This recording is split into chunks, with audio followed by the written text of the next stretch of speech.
Hello everyone, my name is Cosmify, the guy with the best upload schedule of all time. And alright, I'll admit it, I will be throwing in the towel here and saying that the Murder Drones comic didn't exactly live up to the expectations I had for it when I made that one video talking about it last summer. In case you guys are confused about the release date stuff, and I'll admit I was too, the reason you may be seeing content regarding the graphic novel recently is because the first issue has been released for people who contributed to the Kickstarter. I was one of those people, and so I've been given a sweet, succulent copy of this glorious piece of subpar writing. Look, I'm sorry, okay? Although I still think making premature judgments about it wasn't a good thing, everyone who thought the comic wouldn't really pan out well in terms of the storytelling was correct. To be completely honest with you guys, the first issue of this comic, graphic novel, whatever, makes Liam Vickers' writing of Murder Drones look absolutely brilliant by comparison. This issue seems to be most apparent with its handling of V. I absolutely love V. Not like that! But no, seriously, I think V is a very well-written character, and the way the show developed her, specifically episodes 4 through 8, allowed a lot of her behavior to be completely recontextualized as we realize that she doesn't really detest N as much as it may seem. She really cares about him. Aww. So, what does the comic give us? Nothing. The comic gives us nothing. Okay, mostly joking, but still, I'll get into that in a little bit. Now, due to copyright-related reasons, I'm obviously not going to go through every page and dissect each and every tiny flaw with the comic, because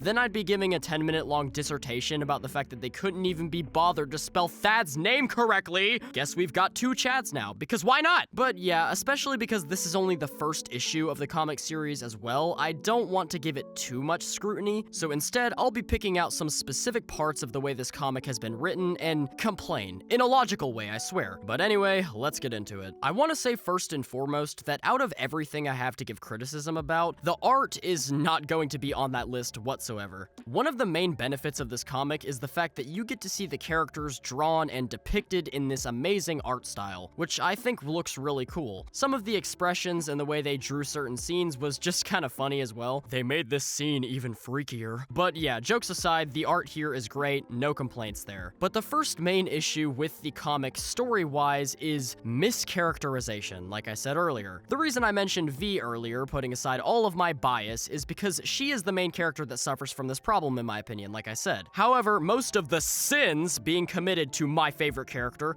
are also being done in conjunction with V. Oh, sorry, with J, I can't talk. But for example, this scene right here, for this bit of dialogue spoken by V, the author decided to take her dialogue and blend it with J's. The company's gonna love this. And, it doesn't really work out. I get what the author was trying to do, but you can't just casually draw a tenuous link between the dialogue of both characters and just blend them together like, sure, that seems about right. It's clear that the characters weren't handled as carefully as they could have been. Because we all know V saying, the company's gonna love this, doesn't make a lot of sense for her character. And I just wish that the writers of the comic would have considered that a little bit more. And also, a little bit of V's psychopathic-ish behavior that we got to see when N was describing her to Uzi in the pilot was unfortunately left out. Thankfully, they didn't take out all of it, but choices like these, in my opinion, leave the characters feeling a little more shallow than they should. Part of a good exposition is ensuring that your characters are well understood, even if they don't receive very much attention or screen time because it's, well, the exposition. But I don't know, it doesn't really hit the mark here, and it gives us a very bare-bones interpretation of how characters like V or J should be behaving. Another glaringly obvious example of this is around right here. In the pilot, N quickly tosses Uzi aside like a softball so that way J and V don't see that she's there. But here, Uzi remains clearly visible and even acknowledged directly. But V, the conniving serial killer, just sits there and decides not to do anything, and then J, the hardline company loyalist, they both decide not to kill her. I'm sorry, what? J pulls an immature Lizzie-style move and says she probably tastes terrible anyway, and V just kinda sits there and doesn't say anything. It is a complete mismanagement of their characters, in my humble opinion. Now, I'm gonna be a little more forgiving of things like this, like I said, because it's early on, so they still have time to correct these issues, but it's definitely concerning, to say the least. However, that problem is somewhat of a byproduct to the other major issue, the pacing. The pacing, in my opinion, feels way too fast, even by Murder Drone standards, where the pacing is already lightning fast to begin with. The reason I think it feels this way is because they had to condense it to fit into the required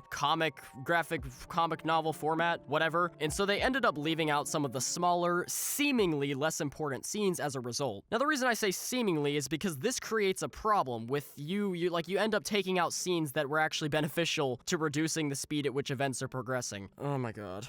And when it's not doing that, it's just straight up removing important bits of context from the story and rewriting it in a way that allows for less pages, but also less depth and less story-makey sensey, you know? A notable instance of this occurs right here on page 15-ish. This is meant to take place right after N makes the excuse to leave J and V and go after Uzi. But in the graphic novel, he instead flies past Uzi, beating her to the worker drone bunker, and then somehow manages to get past the door. We're not shown exactly how he manages to do this, and there's really nothing here that suggests that the door wasn't simply just closed like it was in the actual series whenever Uzi left. And so this attempt to try and declutter the events of the real story kind of falls flat here, and in doing this, a bit of a plot hole is created too, and N's motivations make less sense. So many problems, dude. Because right here, he says, I can't have you shooting V with that thing, like he says in the pilot, but if that's the case, why would he not just go to Uzi? Like, why would he not just go straight to Uzi? Because she's the one holding the railgun, you know? Like, makes sense. And then going back to the whole scene with J, V, and Nuzi. They obviously rewrote the scene to save pages, but the way that they handled it makes N's dialogue right here a little choppy in context. Uzi is literally right here, and then he says a worker earlier, as if the worker he's talking about isn't right behind him. Yeah, like, what?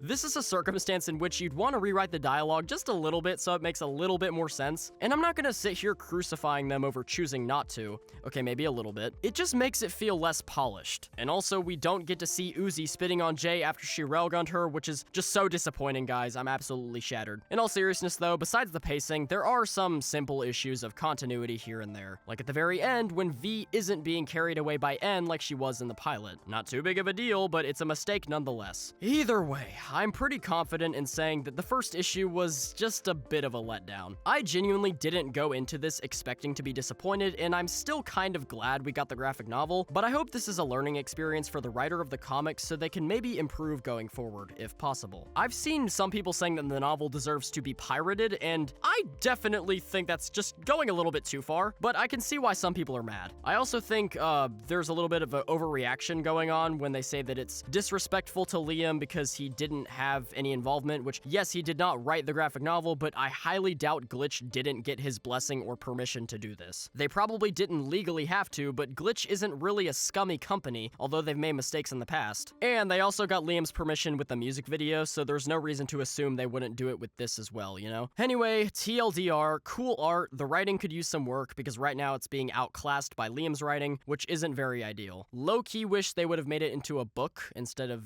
like, a graphic novel, because then we could see, like, the characters' like thoughts and stuff, and that could add new things, you know? But, oh well, that's about it. I'm gonna go to sleep now. Bye-bye.